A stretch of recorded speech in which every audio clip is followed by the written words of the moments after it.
प्यारे दोस्तों, क्या आप जानते हैं हिंदी वर्णमाला में जो स्वर होते हैं वो कितने प्रकार के होते हैं, कौन कौन से होते हैं, ये हम जानेंगे।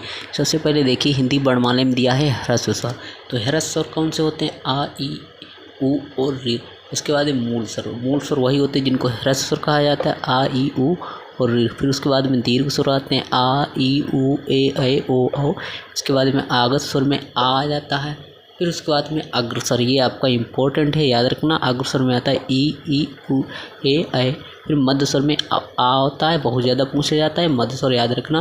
फिर उसके बाद में पक्ष स्वर आते हैं, पक्ष में आ, उ, ओ, औ आ जाता है। फिर उसके बाद में समृत स्वर, ये भी पूछे जाते हैं। समृत स्वर में आते हैं ई और उ। उसके बाद में अर्धसमृत होता है ई और उ।